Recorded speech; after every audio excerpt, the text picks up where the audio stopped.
Olá, turma. Hoje estamos de volta para falar de rivalidades, concorrentes, amizades e tudo aquilo que a gente faz dentro do esporte que leva a gente para um outro nível, um nível de alta performance, um nível de competitividade que pode ser muito saudável, que é o que eu tirei do nosso esporte, mas pode ser muito duro para algumas pessoas.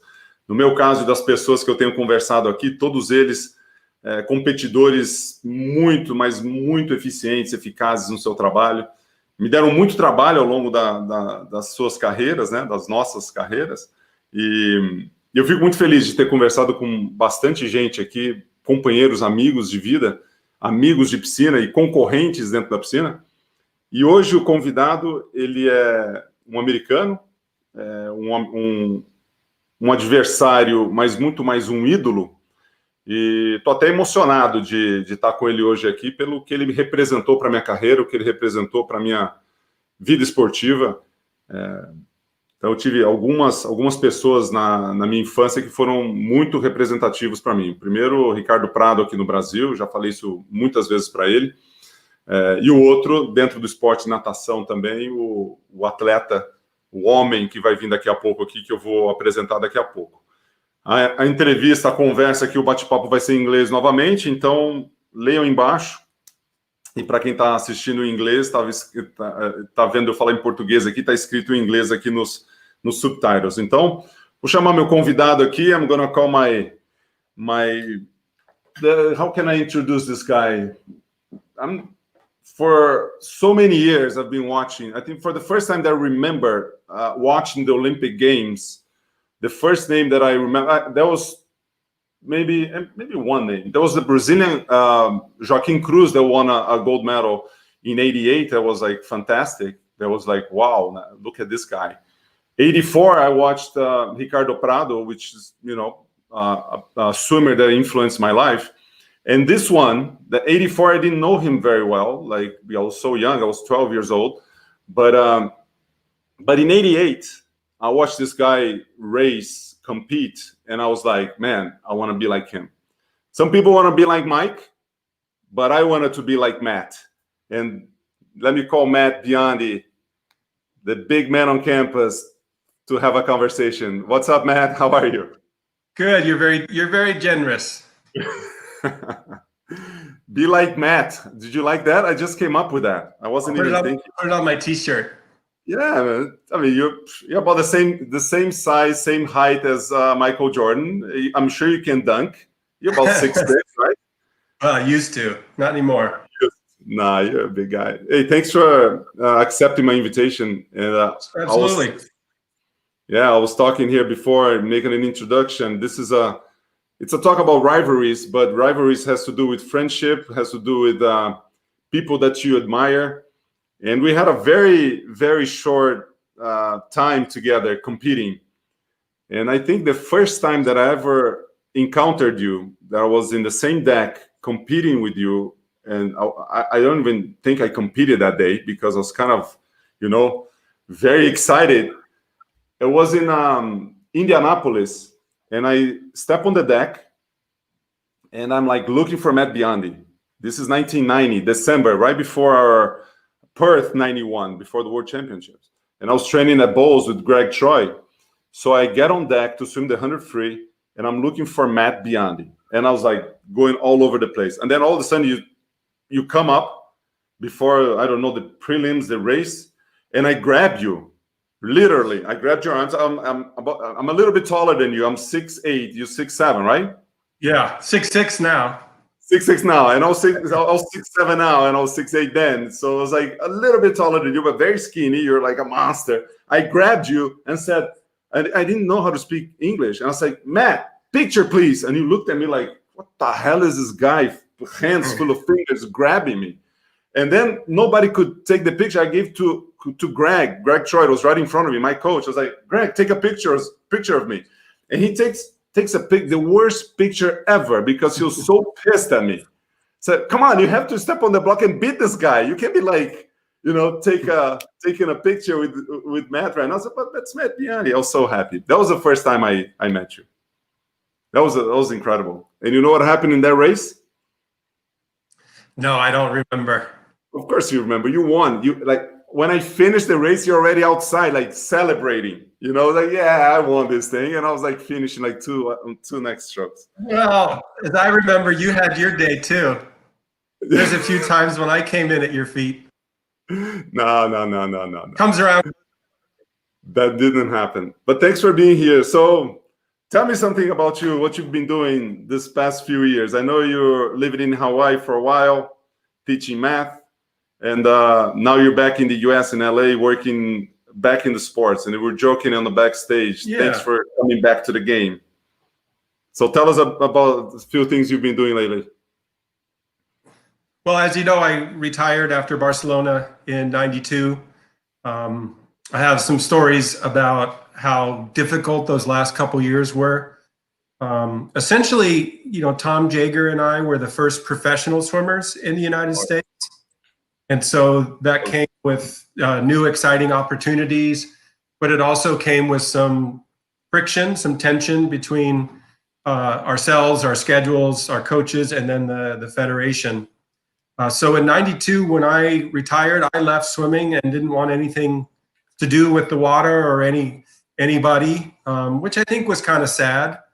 I went into teaching. I got a master's in teaching and started around 2000. Taught 11 years, high school, middle school math. Not surprisingly, I was a swim coach as well. And got an opportunity to teach out in LA in 2012. I taught here for 6 years until July. And then July of last year, I had the opportunity to come back into swimming, trying to organize elite level swimmers, anybody who's top 20 in the world in their individual long course event. Think of it as a partnership, trying to get all of those voices together. It's been really rewarding to talk to them about what their issues are, especially now with the Olympics being postponed for a year. Financial concerns, but also social concerns as far as being able to organize their schedule, healthcare programs, retirement programs. Awesome. So really, it's a difficult task. As many said, it's a heavy lift, but national swimming really does need some type of organization of all the top level swimmers so that they can speak with one voice instead of a bunch of little voices. So for the last year, I've been occupied and had the pleasure of talking with and trying to help and educate the top swimmers in the world. That's awesome. And when you're teaching math, you're in Hawaii for a few years, you said, right? So you're in Hawaii and then you taught in LA also for a while. That's right. And that's 17 years total. That's right. What did you, because you left, like you said, it was very, an easy situation, being competitive. I remember you and Jager going dash for cash, in Memphis, going like 21s anytime you guys wanted. It was like incredible. Like it was like everybody, my generation, because you're when you retire, you were 27. I was 19, and a very young. I think you was one of the first athletes. Some Europeans maybe would go a little longer. But for an American, and since there was no professional sports in swimming back then, you're the oldest one. Jager was the oldest one also. Jager, I think, is 1 year older. Did it feel like when you're going through all that stuff, did you feel like, well, all these young kids, and did you feel old at some point, or it was just like, because when I was 23 in '96, I was like, there's no way I can go to 27 like Biondi did. It's incredible because 27 is too old. And today we see people going 28, 29, 30, 31. Oh, yeah, and older. It's funny. They the last couple of years in the '90s, they used my nickname was Grandpa. Yeah, and I think it was. Did I give you because that? I wore my sweats up too high. From a different generation. Yeah, and I think back in the '80s, there was such a mentality that you swim for love of country, you swim for the sweatsuit and the shampoo and the bag. And then as soon as the Olympics are over, then you're expected to sort of move on and And, we looked at other sports and athletes, particularly men, I think get stronger into their late 20s. You see swimmers now into their early 30s. They're still going strong. I mean, Dara Torres, her 5 Olympics and almost 40. So really that paradigm that you have to be young to be good in swimming was really not true. And we were sort of right at the slack tide, right at the changeover where the mentality of swimmers came from, that you can, as long as you're the best at what you do, there's no reason to retire. Yeah, definitely. And you're the best for the longest time. I remember 84 and you're in that relay. I didn't know who Biondi was in 84. You're 19 years old, 18 or 19, and you got a gold medal. And then for the next 4 years, when did you graduate from college? College was until 88. Yeah, that spring of 88, right before the games. So you go to the Olympics before you go to college. So you have 4 years of college, or the year that you went to college, you went to the Olympics, kind of something like that. Right, that summer. Yeah, and then you dominate swimming during those years, and a little beyond, up to 92, and you had the biggest competition with Jaeger. Tell me about the intensity of the mid to the late 80s and early 90s of training and the mental toughness that you had to go through, especially with Jaeger, right on the 50, especially right with you. Yeah, well, I think one of the most important messages that I can pass on is this idea of pain and pleasure. Mm-hmm. I was very skinny in high school. I was made fun of quite a lot, primarily because big sports in America, football, baseball, basketball, swimming is not so popular. Yeah. I was competing against other guys who had developed physically much sooner. They were shaving, they had shit in their chest, and I was just still a tiny little boy. So I developed technique. I learned to really try to master the stroke with my fingers and developed a very strong kick. And so, I was struggling to keep up with swimmers who were not as efficient, but just could out-muscle me. They could outlift me in the weight room. But I waited my time. And then it was that summer in the 84 trials when my shoulders started to broaden out. I was doing some weightlifting, and that's where I, literally just burst onto the scene.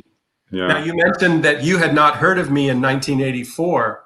Well, Rowdy Gaines, who was eventually the Olympic champion, was asked about his relay opportunities. And he said, well, all the excitement, I don't know who's on the relay. So they go through the list, Mike Heath, and he goes, okay. And Chris Kavanaugh, he goes, okay. And they say Matt Biondi, and he turns and says, Matt who? And so in my local paper, the Moraga, was the caption, Matt who? This is from Imagine me in Brazil, 12 years old. I was 14. How old was I? 84, I was 12, and I'm watching I watched the Olympics. I didn't know what the hell was going on. And in 88, of course, it was a whole different story. We had to watch. The only information I had from the US in the late 80s and early 90s was Swimming World. I'll take that magazine, 3 months to get to. Imagine this magazine to get to Brazil. I mean, it's incredible. We have to look at what happened. Okay, 3 months ago, Matt Biondi won NC2As, 41-87. So that didn't make any sense to me. And then after 84, 86 was a big year because you won the events and it was already so intense into the swimming in the swimming world and the results. And it's but it's incredible how when you showed up, nobody knew who you were. That's usually what happens to little kids when they show up to the big dance. Everybody's like, well, maybe he won't last or maybe he will. And you definitely had a good run. Well, once 84 was a great opportunity for me because I just got to watch the great ones, how they handled their training, their diet, the media, fan requests and autographs, and literally nobody knew who I was. So I just sort of permeated all the barriers. And then 85, the next year, things just took off for me. And that's when I, went under 49 and set the world record. And I don't think I got beat in the 100 free until you beat me in 92. When? In 92? In 92. Yeah, because in Perth, I was still world champion then. So 92 is when the training just wasn't there anymore. And I mentioned the struggles with USA Swimming. I could tell you stories if you want to hear them. Yeah, well, let's wait 92 a little bit, but I want the good stories later. If you want to tell me some stories that will kind of influence you, we're talking a little bit.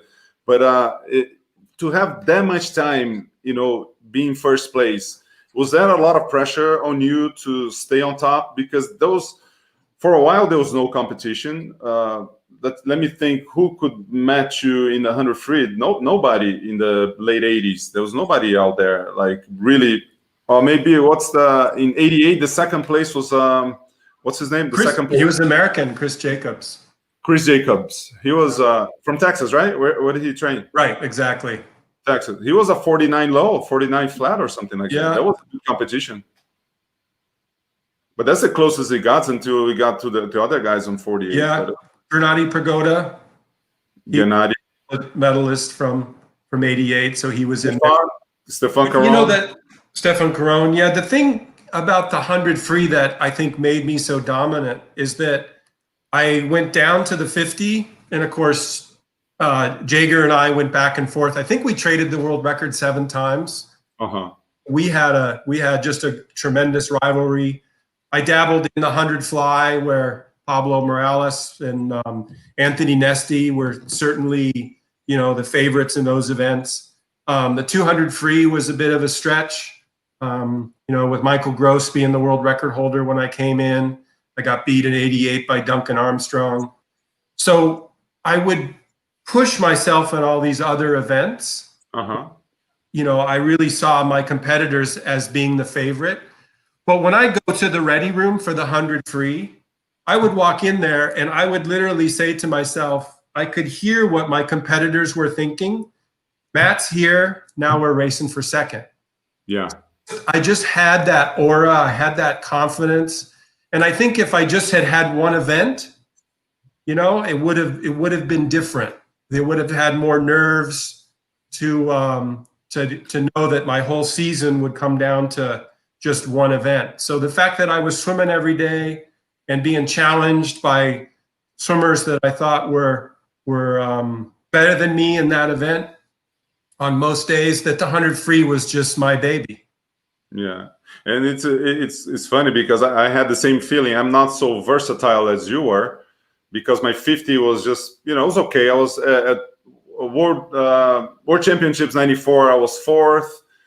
Short course, I could place some. I'll go pretty fast, but not as fast as the top sprinters. But you circulate in the 50 just as much as you did in the 100, in the 200, but maybe more steady on the 50 because I think you had world records and stuff like that. And the 200, you're very, very strong swimmer, but not as consistent as the 50 and the 100 was. Sure.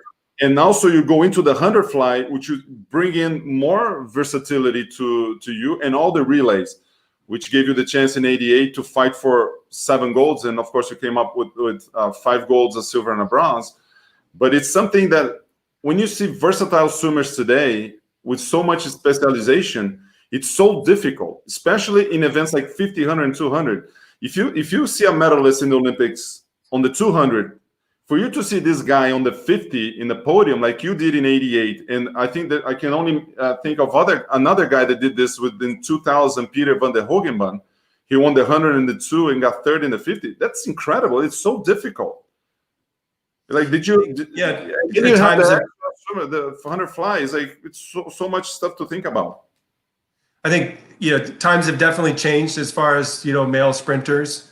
They either do the 100 and the 50, or they do the 100 and the 200, but you typically don't see them go across. I think a big change in America came when the college swimming opened up 200-yard relays, where each swimmer is doing a 50 instead of the minimum 100. So that gave a lot more scholarships to sprinters and kind of away from the distance events. the funny thing about butterfly is the reason I got good in butterfly is because our water polo coach used to punish us when we butterfly. But this is interesting, is we would just swim 25 yards. It's kind of, you guys do 25 meters, but I never swam butterfly tired. It was always high quality, good high hips, always felt strong and on top of the water. And then I would rest because my water polo mates, right? If I could make it across the pool in 12 seconds, some of them wouldn't make it across the pool for 30 seconds. Yeah. Lots of rest and then high quality sprint. So when I never trained butterfly in long course. Wow. When I got beat by 100th of a second in Seoul, it was only my 5th 100-meter butterfly of my entire life. Unbelievable. I didn't know that.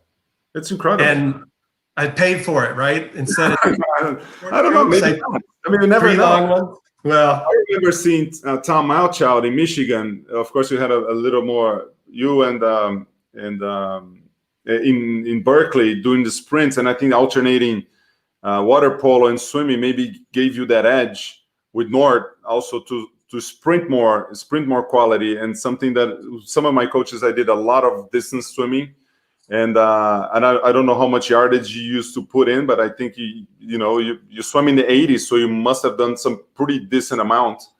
And but when you come in, and I've seen butterfly, Tom Malchow, like I was saying, doing a lot of freestyle swims throughout workouts, and just doing like the fast stuff, going butterfly 50, 75, 100 max. And this guy's the world champion, Olympic champion in the 200 fly. Do you think this guy would be like swimming fly all the time?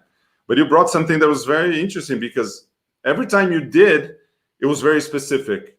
You're on top of the water. You're like quality. And that's what sprinters are doing today. They're swimming 3,000 yards, like high intensity, and they're going 47s, going 21. Pretty much all season long. Yeah. Well, it does make sense. I mean, as a math teacher, I would encourage my students to study their homework, their in-class work, as if it were a test. So you train like you want to perform.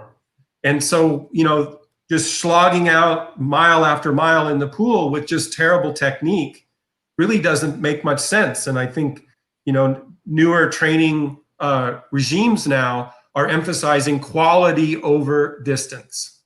Yeah, definitely. And that makes such a huge difference, not just in the inside the water, but also outside of the water. Because weights, I will go to the weight room and I'll think, well, what do I have to do to look like Biondi?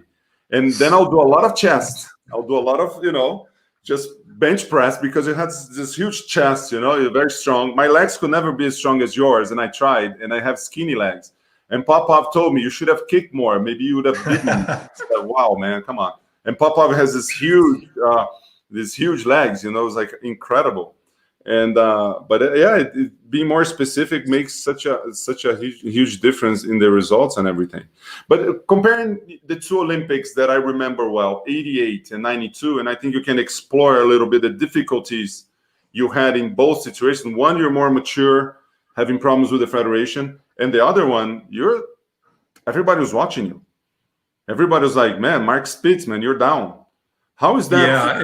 The last couple of years were really tough, and in fact, I didn't sleep before the 100-meter free final in Barcelona, just because I knew I did not have the training. I dropped the butterfly, I had dropped the 200 free.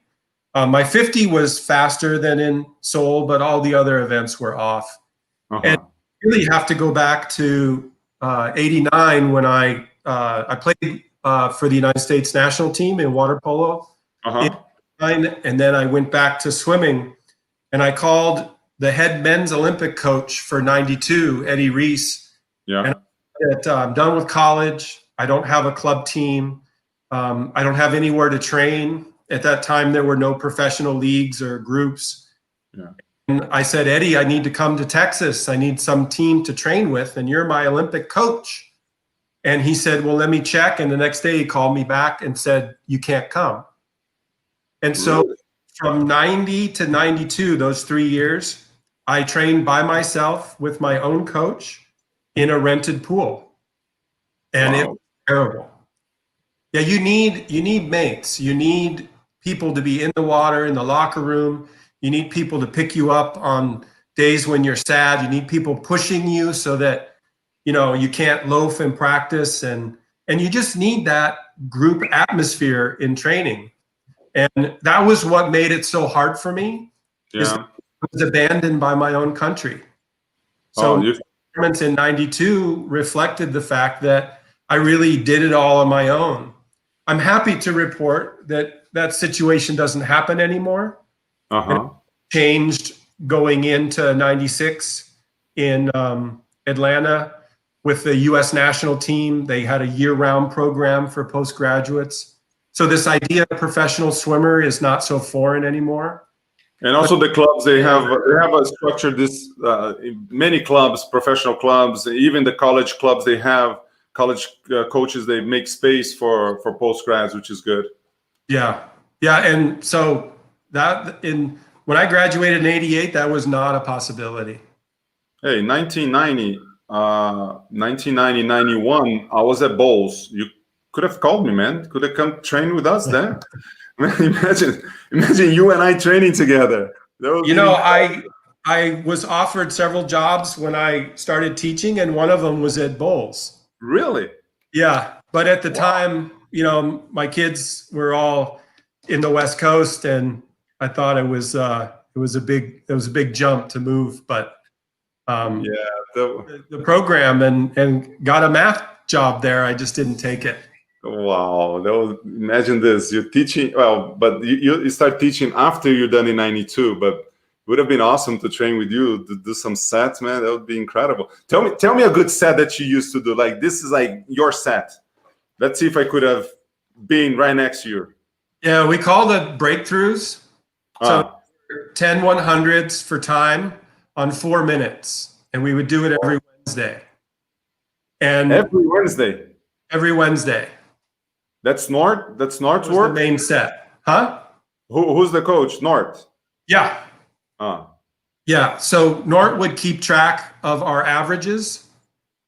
So we would have an average at 10. And then the next week we would do 9, then 8, then 7. It would work all the way down to 3 or 4. So the idea is that as you lower the number of reps, that you're able to increase your average time. Sprinters these days, they can never do this. This is definitely a 102 guy. You know, the set was so intense that Saturday morning you would be elated because you got Saturday afternoon and all day Sunday off. Monday morning, all you're thinking about is Wednesday afternoon. So what's that? Give me an average. Well, so we did yards. So I know you guys do meters. Oh, no, I relate to yards. Yeah. So 45s? No, by the time down to the end. Yeah. 46 would be 45. 43 high, 44 low. 4. Yeah. Wow. Yeah. That's something.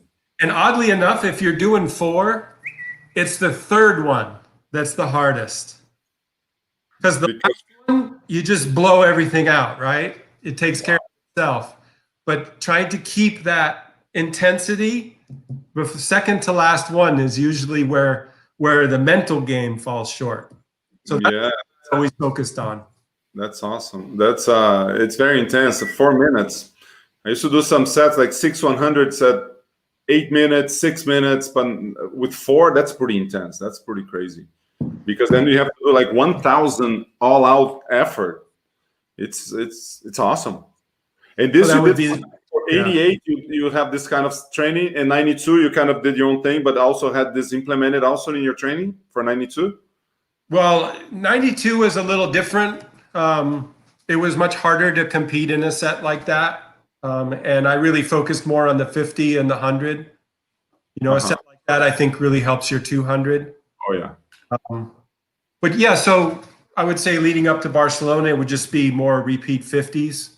and lots of weight training. I did a lot more weight training. I had some shoulder problems also, so it was difficult to do lots of yardage. So I did more. Yeah. Actually did a lot of hiking up hills for aerobic just to rest. And of course, when you're injured, you have all the additional shoulder, rotator cuff exercises and icing afterwards, and that becomes a struggle as well. Cool. But in terms of mental toughness to deal with the two situations that I mentioned, 88 being the big man and having to all the pressure to get the 7 medals, and in 92 having the pressure to end your career, being the Olympic champion, world record holder, world champion, everything going in with all these things in your head. What are the two most difficult ones? You said in 92 you couldn't sleep for 2 days, but it was like a different type of pressure. Like, what did you feel the most between? What's the biggest difference between the two moments of your life? Well, it's interesting. They both had that feel of pressure, and it's really fear. It's fear of failure. And in 88, I felt as though the ability was inside of me. I could do it. It was just a matter of letting it out. That the talent was there, the training was there, the experience was there. And so it was just a matter of kind of getting out of my own way and letting it flow. In 92, the pressure was, I knew that I was not in very good condition. And so hence not being able to sleep.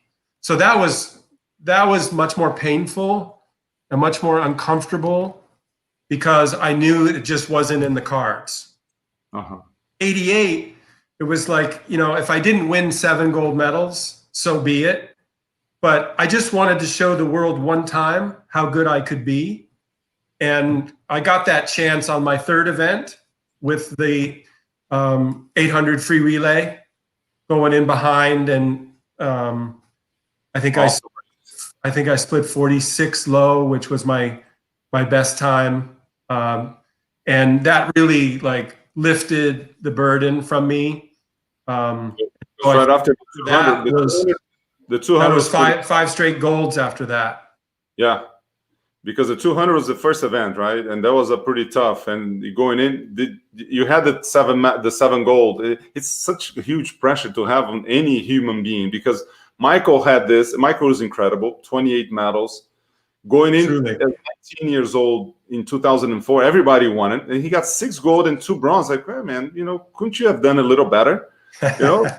We are expecting at least 7. I mean, Mark Spitz did this in 72. I mean, how can you get why don't you get 7? Yeah, it's mind-boggling. Look at that. It's a good lesson for anybody who challenges to compete. When Spitz had won 7 gold medals, set 7 world records in 72, and I was the next American male swimmer to qualify for 7 events. For Seoul, all I heard about was Biondi says 7 gold.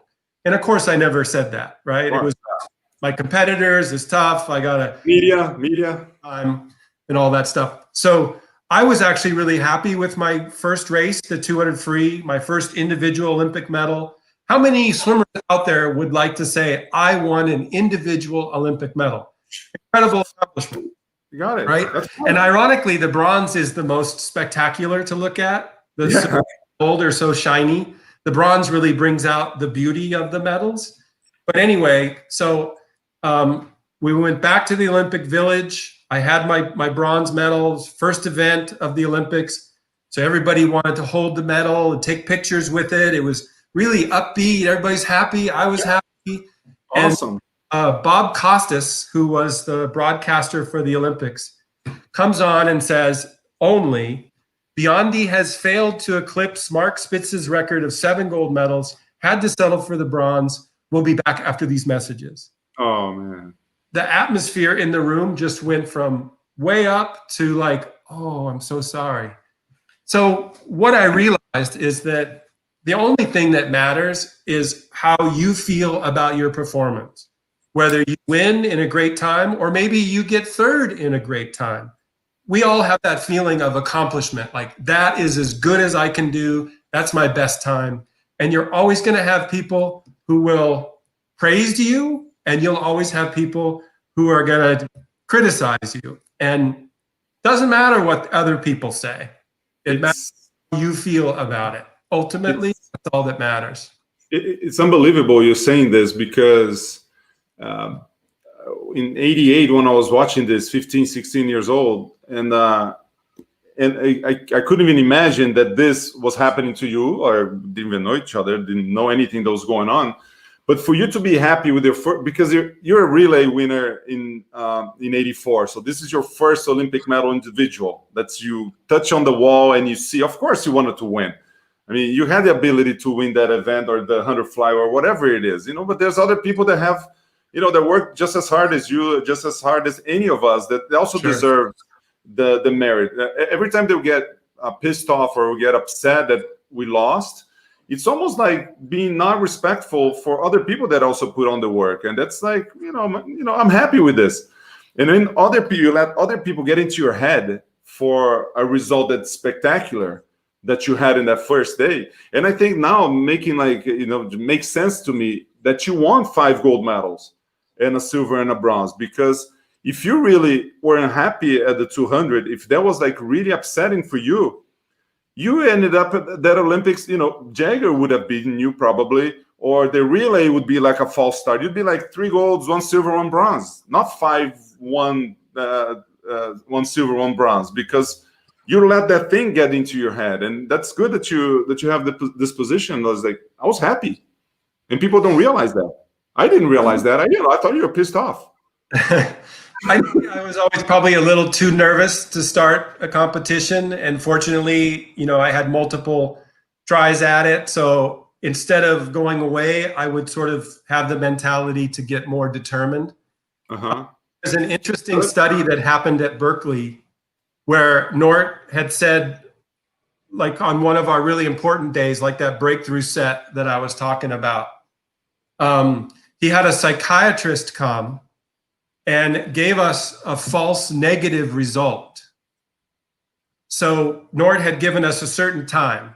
I want you to swim 46 seconds in the 100 free. And so I would swim 45.7. But Nord would tell me, Matt, no, you didn't swim fast enough. I want you to swim faster. So then I would swim 45.5. And he would say, no, you're swimming slower. I want you to swim faster. So we saw the results of the team. And over time, most of my teammates ended up being defeated in their mind and getting slower and slower. But for whatever reason, those false negatives made me swim even faster. Wow. Just always had that strength inside to, part of it is being a pleaser. I wanted to please my coach. I wanted to be happy with me. Yeah, and you just dig deeper. I've heard, I think Plinio was doing some research. I didn't know this, but you can say if that's correct or not. You're a pleaser to your coach. And also there was the stories that Plinio told me that you always used to help other swimmers also, like giving tips and helping out. Is that something, is that correct? Or is just, we heard this is the wrong source? No, for my teammates, certainly. Even on the US team, as I mentioned, I was because for me, you never gave me any tips. I was just saying. That's because you bruised my arm when you grabbed me. I thought you were a weirdo.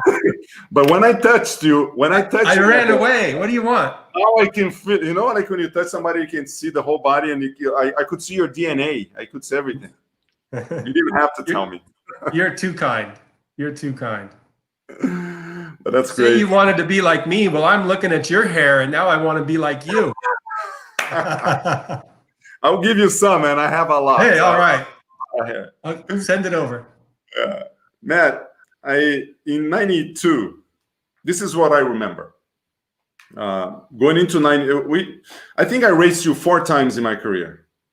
4 that I remember. You don't even remember me. You just remember me in 92. You don't remember any time else because you had bigger and better things to worry about, which I don't blame you. That's not true, actually, because so many people say, and you may have had this too, no wonder you won gold medals. You're so tall. And good looking. We had a And lot I of say, things in common. no, they never say that to me. They might say it to you. Oh man, you're so good looking. I Come would on. always cite you along with Stefan Caron and Michael Gross and Sven Lochevsky. I don't know if you remember him from Madrid. You guys were always taller than me. So Yeah. you were always in my vocabulary. Gustavo Stefan, Borges, I look up to him all the time. Stefan is huge, man. He's like, I think he's a little bit taller than me. He's like 204, Yeah. I'm 203. It was incredible. And he was in the podium in 88, and he was third and third. It was a great competition also. But And a good guy. I would respect him. I think he was in Yeah. the I think he was living in the US for a while, working for GE or something like that. He's a big time. He's a, always I looked at him and said, well, this guy looks very smart, he's going to do well in life because he looks smart. He's like, he says the right things, so conscientious about things. But it's another story. But I remember the US Open 1990, you won. I got like 15th. And then on Perth 91, you were world champion. I was 12th, solid 12th. I was in the B final. And then in Fort Lauderdale in 92, previously to the Olympics. And this I don't have, I tried to do some research. I can get those results. But I think I was third and you're first. And John Olsen was second. Everybody was there. Everybody was there. It was the Olympics. The A team was there. You, John, you both swam for America in the 100 free. There's so many. Pablo Morales. I mean, I was like, man, Tom Jager. Imagine me, like it was Disneyland, man. I was sitting there just watching you guys. And then at the Olympics in 92, you're fifth, and I was second. And this is what I remember that day. I went in the morning. I watched you swim. You went out too quick. Going out, you and Popov in the same heat. You go out quick, and at the end, the last 15 meters, Popov would, went and passed you and got first, and you got second in your heat, or second or third, and you're in lane 6. I think I swam after you, but I said, well, Biondi is going out too fast, and at the end, he either died a little bit, and now you're explaining you're not in very good physical shape and didn't sleep well with so many difficulties in your life that I didn't know that. And so going into the afternoon, I go into the ready room. The first guy that I see in the ready room is Stefan Caron, sitting down with a towel on top of his head. The second guy that I see, Olympic medalist right there. The second guy that I see sitting right next, like 2-3 seats over, is you licking your goggles. You're licking that sucker, man. You're just going at it. I was like, oh man, this goggle would never get foggy for the entire life of this, that somebody's going to use this. I don't know who's going to use this besides Matt, but okay. And then I see Alex, he's a year older than me, so it's like he's 20, and Alex is like stretching, he's standing up, and I was like, man, I got to the ready room in 4th. My biggest competitors are there already, and I start, doing this with my arm, like, arm swings, and I hit a banner or something, makes like a huge noise. And you start licking your glasses, looks at me. Stefan pulls his towel and looks at me, and Popov puts his hand on his hips. Look like, what the hell is this kid doing? And I was so embarrassed that I put the towel on my head, licked my goggles, and stretched facing backwards to you guys. Did you remember that, or was it just me? Did that ever happen? No, you don't give yourself enough credit. You as tall as anybody in that room. I remember. I don't even know if it's true anymore. Well, the thing is, I think the ready room is such an intense environment because you're 10 minutes away from your Olympic final. And, the thoughts that go through your mind, I think I probably licked my goggles just to have something to do. Yeah. Instead of worried about the swimming, right? The best races we ever have are when we just get out of the way, get out of our head, and just let our body do what we've trained it to do. Instead of having, am I going to miss my start? Here comes a turn. Do I need to breathe? Just react. But what do you remember from that day, from that final? Is anything that caught your attention? You said how you're feeling going into that swim, especially the 100, that you had the pressure and you were in very good physical shape with all the problems that you had with the federations and everything, the training. Is anything that, or was just like a big blur for that day? What's on your mind of the 100 free that day? I felt as though my endurance wasn't there, and so I really needed to give myself a chance to compete by being out with the group. I knew I wasn't going to close on anybody at the end, and so you just kind of hope that the energy of the moment, the competition, being neck and neck with somebody down the end gives you some extra energy. So that, I think that was my race strategy, is just try to be in the race by the 75 and just hope that the experience can hold on. And it wasn't my best race. Let me put all my accomplishments, and they say, you're such a great competitor and all that. But I always tell them, I won some big races, but I lost some big races too. And certainly one of them. That was not my best race. That's what happens to champions. That's definitely what happens to great champions. You have good days, you have bad days, and nobody can stay away from that. It's what happens, and it's. I have the race here. Let me put a few parts of the race, if I may. Hey, Plinio, can you moderate here, because I'm not going to see my screen now. Just let me and Matt being on the side here, and I'm going to go through here. And this is what happened that day, Matt. I have this is the start, and here, can you see my I'm right here with the white cap. This is Popov, Joan Olsen, Stefan Caron. I think this is maybe Christian Troger. You're right here next to me, Gennady Prigoda and Tommy Werner, something like that. So this is what happens on the start. And Popov, look at this. I told Alex, why do you start like this with your head up? So slow off the blocks, man. He will learn. And this is what happens. So this is you right here.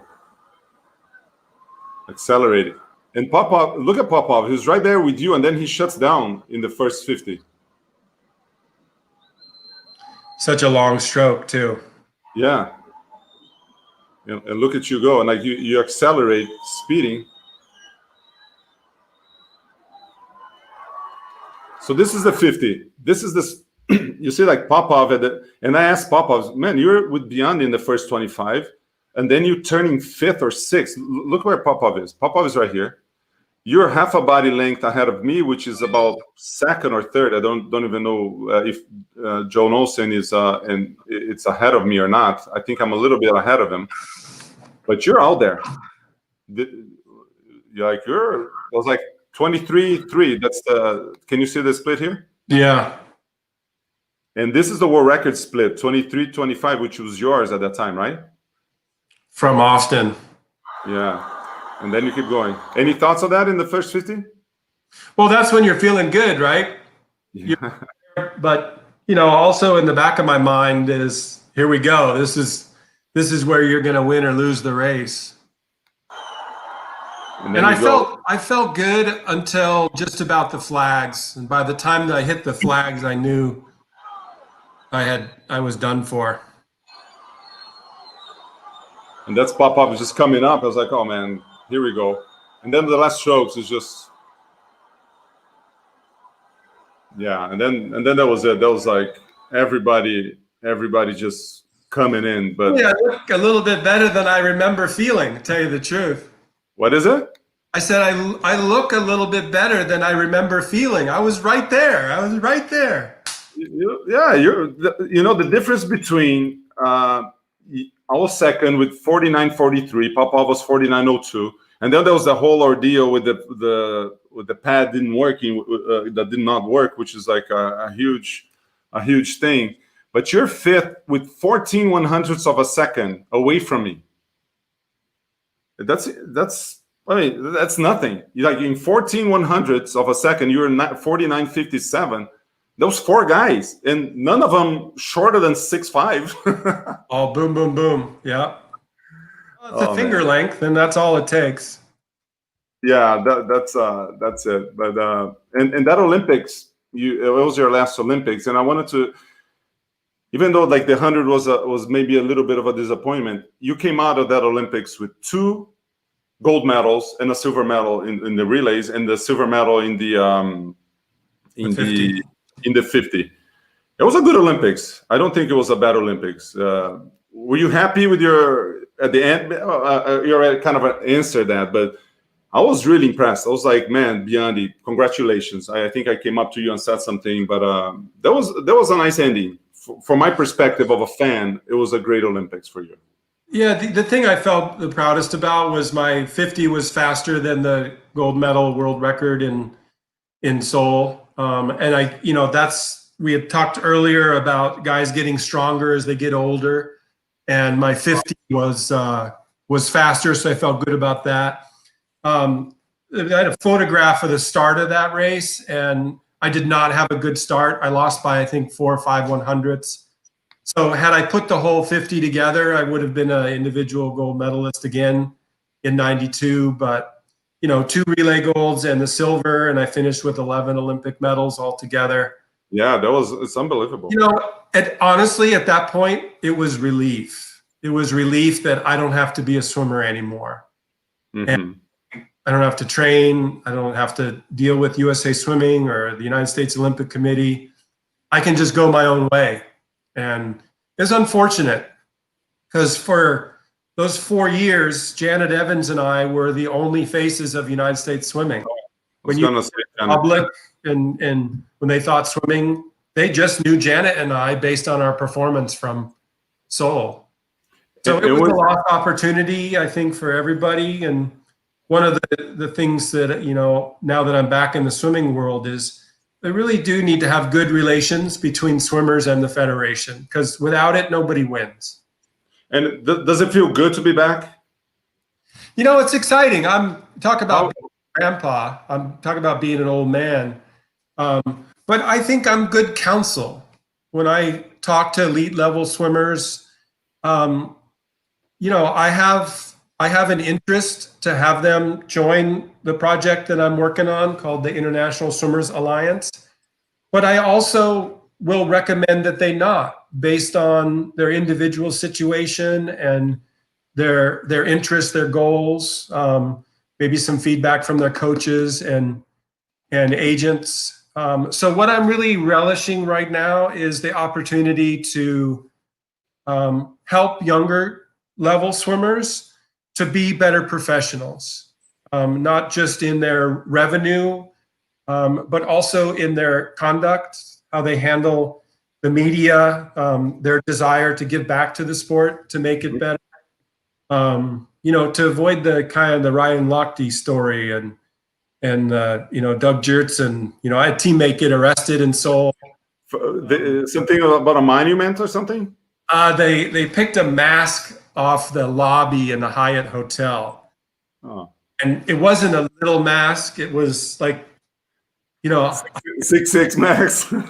6. And they carried it outside. And, it's interesting that in Korea, theft is different than it is in the United States and presumably in Brazil as well.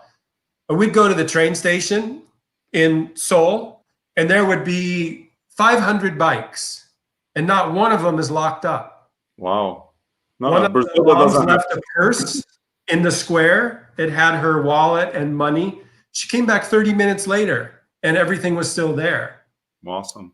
Clowns took the mask out of the hotel as a joke. They didn't realize how offensive that was to the Korean. Oh yeah, that's so.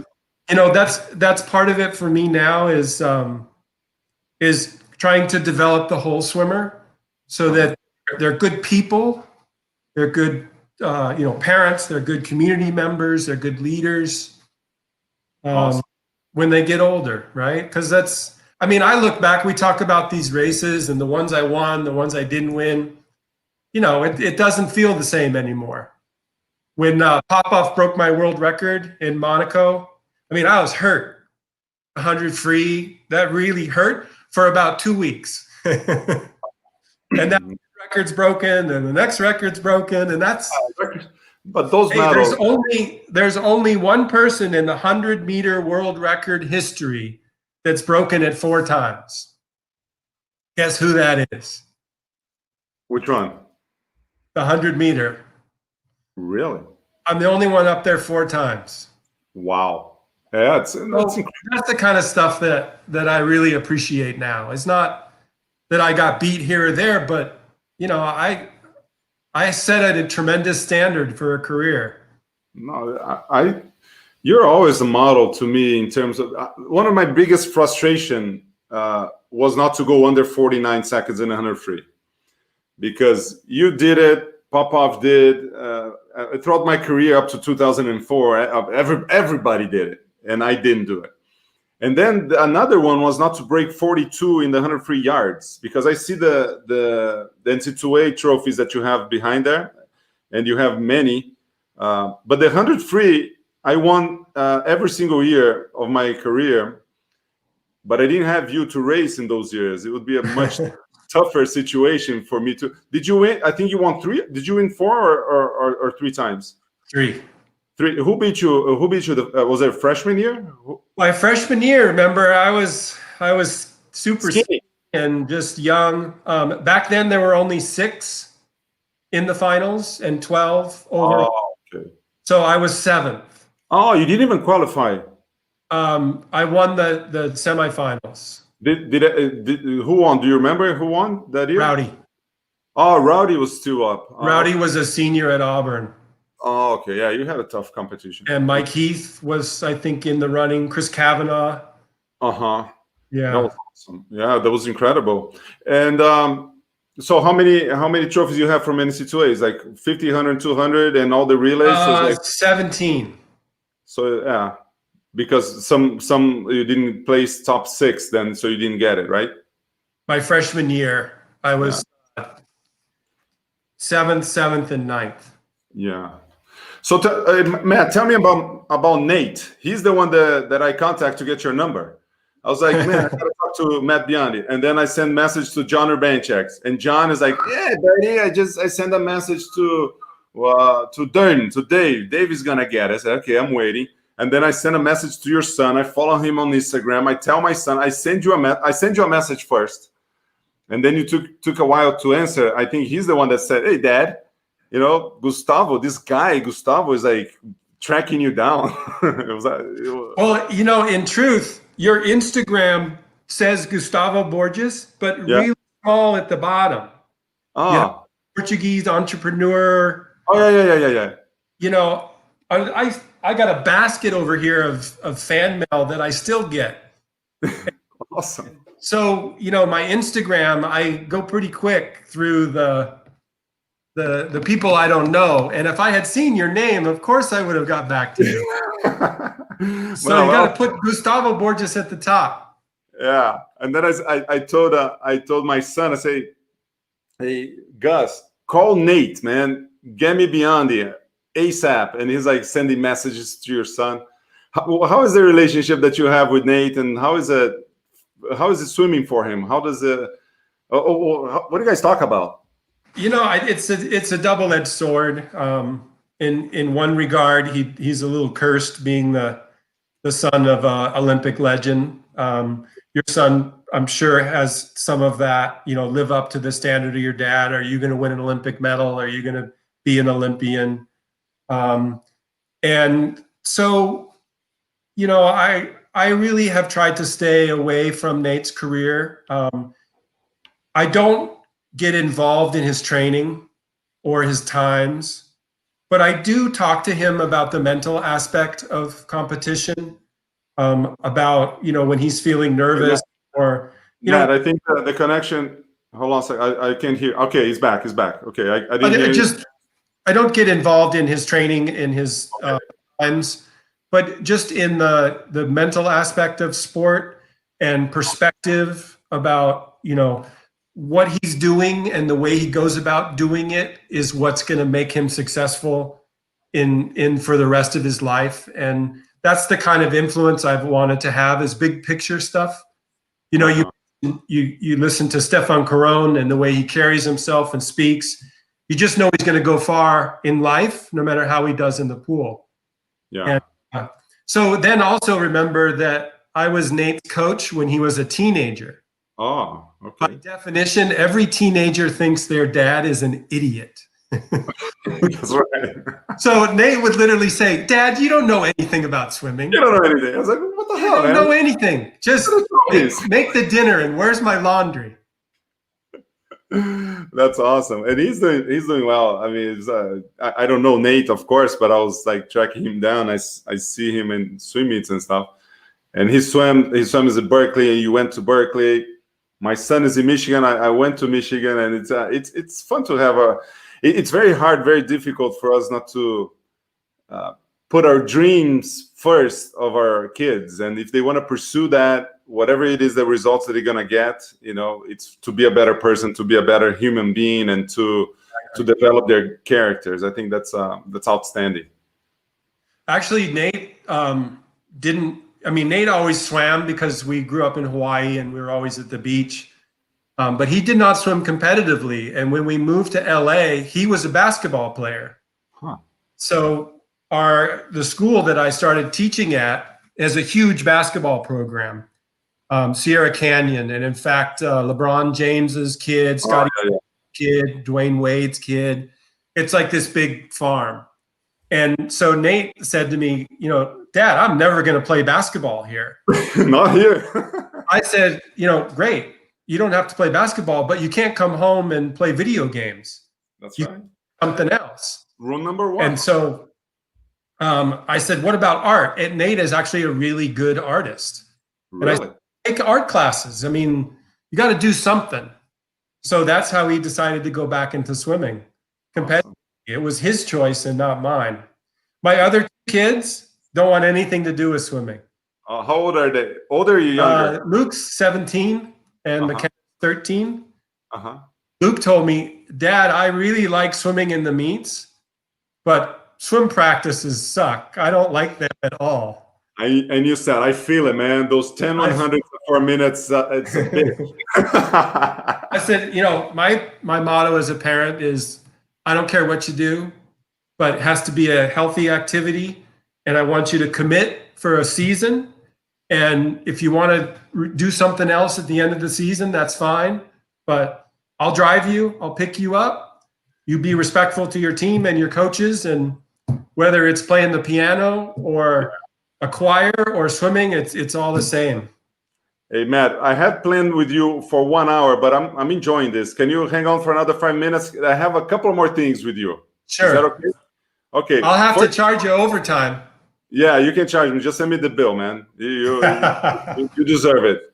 I'm going to put you another event for you to watch because, you're the greatest of all time in my event. It's, people are going to say Popov. Popov was in my years. I was kind of like, I like Popov. We had a good run together, but, you're the man. And this right here, the 100 free in 88, I remember watching this event. I think I had to wake up in the morning. Like, I don't know what time. It was like 5 o'clock in the morning or 4 o'clock. I remember being in my parents' room watching this, like 4 a.m. or something like that. I don't even remember. And here you have Andrew Baden, Australia. Gennady was in the final in 92 also. Stefan was also in the final. 3 guys here. Tell me when 4 of these guys were in 92 in the finals.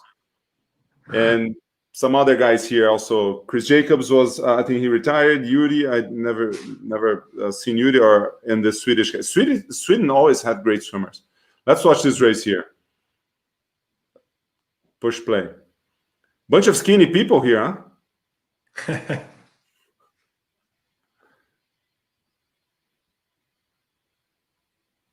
Is there any sound there, Plinio, or no? The big intro. Big intro. Come on, Plinio. Put it a little further. Here we go. I love the footage back then. Look at these guys. I mean, they have no legs. Looks like me, actually. Well, No the cap. suits are different, right? The caps are different. And of course, back then, always somebody false starting. Was that an issue back then for you? Yeah, it was smart when they changed the rules because it just was senseless. That's my parents. Oh, yeah? Okay, here we go. Hey, Plinio, put on the pause in a little bit so we can stop and go as we just, you just let it go, but I'll ask you to stop. So here you go. You're already out there. Feeling good here? Feeling good. Yeah, like at this time, I knew no one was going to beat me. That was my baby. All right, here we go. And when you come off the wall and you look right or left and know you're ahead, this is where you just put the hammer down. And it looks like Chris Jacob got a little bit on the wake there too, huh? that always helped. Well, Duncan Armstrong rode me in the 200, so figured let Jacobs do it in the 100. Yeah, you didn't seem to care here. You're just too comfortable. Now, the one thing is I didn't do enough warming down, and you can see I faded a little bit at the end. Oh, here in this event? After what event? Well, see, I had done the 200 free, the 100 fly. Pause a little bit, Pino. And all the trials. And I would only swim down for maybe 15 minutes. I think in hindsight, probably should have been swimming down more like an hour. Yeah. For every competition. I could feel a little bit there towards the end. But there was something that you used to do consistently, or you just forgot to swim down, or back then, it wasn't a priority. Really care. It just didn't know. So here are your parents. So that's my dad with his head down. My mom's to the right with the looking down, and then my brother with his arms folded, but they called him Jim when they said, and brother Jim, but his real name is Michael. Oh, really? Brothers? Always teased him. There's brother Jim. That was funny. And then I'll put that pic. Oh yeah, here we go. See, stop. I'll just put it back a little bit, Plinio. This picture here, you have so many influences on me. Look at this guy. You have a hind goggles, right? Arena. Oh, that was Arena. But then did you switch to hind at some point? No, I was with Arena all the way through. Oh, that's right. Because you look at the goggles, but look at the hair, man. No, I used to do this hair too. It's like, oh, Biondi does it. You're taking 96. Are you gonna wear a cap? No, I don't wear a cap. Why? Because Biondi doesn't. That's funny. Doesn't. I still won't wear a cap. I know, and old school. It was funny because I used to wear a cap for NC2As or for anything short course, but long course, man, I want to be Biondi. There's no way, man. I gotta do this, and I'll shave my hair just like yours. Not shave, like put like one or two. That's awesome. And I found a goggles just like yours too, not Arena, but you can take the image out, Lino, thanks. But I used to get the hind goggles, and the hind goggles would be like kind of like yours, and that was like that was pretty cool. I was like, yeah, I feel like Biondi. Well, just remember, I had idols growing up too. Who are your idols? Well, he was local. His name was Peter Rocca. Silver medal in Montreal to John Neighbor in both the 100 and the 200. Cool. But I was 10 years old, and he came and gave me an award. And he brought his silver medal. And he went to the same high school as me and went to Berkeley. And so I always, in the back of my mind, had, if Peter could win an Olympic medal from this town, I should be able to win an Olympic medal too. Yeah, it's easy. It's not that hard. One step at a time. At that time, you were like, what, 11, 12? You knew what you're talking about. It's pretty easy. I was a big fish in a little pond. Yeah. I won high point awards, but I didn't swim year round till 15. Yeah, but you're doing water polo, right? In the off water season. Polo, basketball, baseball, downhill skiing. I played the piano. I played the drums. Very athletic. Was played in a musical. So my parents were really great in that they said, like I said, you want to do something great, you're going to commit to this many months. You do it till you finish, and then you start something else. But don't come home and turn on the TV. Yeah, that's awesome. Yeah, that's awesome. And that, I think that doing so many things and being doing a lot of sports, a lot of activities, just probably gave you all this quality of fine skills that helped your swimming, helped your water polo, helped everything in your life. And I think that's one of the reasons that people quit so early in sports when they don't diversify when they're young, other sports.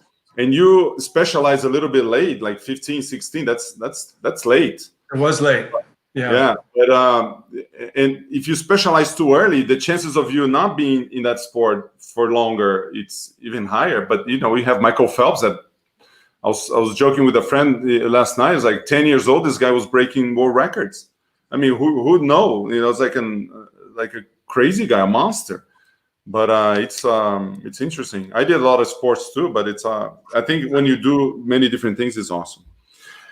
Last thing, Matt, so I can let you go. I think this is the longest, of course, that we've had a conversation, and I appreciate your time in your moment here. It's like it's a mix of being a fan and being like you know, thinking of the good memories that I had in swimming, and you were a big influence in me. But funny story, I think the last time that I saw you personally, I think I've seen you in different occasions, and the last time I saw you that I remember personally was in an event in 1997 in College Station. We were in a World Championship short course, and I don't know if you remember that, but 98, there was 98. So I'm in the 5th floor, and I'm going down to swim. Of course, you retired. This is 98. And I think last time I had seen you was 92 because, you know, I don't know where you were during that time, but the elevator comes into my floor. I go in, and there's like a couple of people inside the elevator, and there was Matt Biondi. And then I looked at you and I froze. I was like, holy shit, that's Matt Biondi. I'll look at you and you're like, hey, hi, Gustavo. And I was like, hey, man. How you doing? And I didn't know what to say. Did you remember that? No, I don't remember it. I figure you didn't. But you remember my name. You said, hey, hi, Gustavo. How are you? I was like, oh, wait, I don't know if you thought I was. Of course I knew who you were. I mean, you were always in my stories when people would say, no wonder you won, you're so tall. Oh. My friend Gustavo. Oh, but that's awesome. Well, there was a pleasure having you here, Matt. It was unbelievable. Great to reconnect and great to hear your stories and see that you're doing well. And you finally you're back in the game, back to us where you belong, to swimming. And it's great to talk to you. Plinio is telling me just a minute. What is it, Plinio? Plinio is moderating here. I don't know what he wants me to wait. Hold on. Has to be now, Plinio. What do you want? I think he wants to put something for you here. Hold on a second. Okay, let's see what Plinio has planned. Oh, here we go. Hey, man. Hey, those are the goggles. Hey, those are the goggles, and I think we're twins. Is it? Are we twins? Because you said, Biondi, you're Italian, and I told you I'm 12.5% Italian, so I think there's something. What do you think? We could be brothers. We could be brothers, man. That's unbelievable. Great. Plinio, obrigado. Thanks for the surprise here. Matt, I'm gonna don't leave our backstage. I'm gonna just finish up here, and then we'll say bye in a proper manner in 30 seconds. Okay, so stay with me here a little longer. Don't leave the StreamYard here that we are connecting. Thank you for participating. Any last words? Any last comments? It's good to chat with you. All right, appreciate it. Don't leave. Bye-bye. Don't leave. Stay there. Ok, gente, papo super ótimo, muito legal. Putz, curti demais. Thank you very much, Matt. Thanks everybody for watching. E para vocês aí, esse foi o Rivais, série de Rivais, série falando das rivalidades, das amizades, de tudo aquilo que a gente faz no nosso dia a dia. Então, obrigado por acompanhar. Estou emocionado hoje, muita emoção. Obrigado mesmo. Obrigado, Plínio, por moderar todas essas nossas transmissões aqui. E foi demais. Obrigado, turma. Valeu.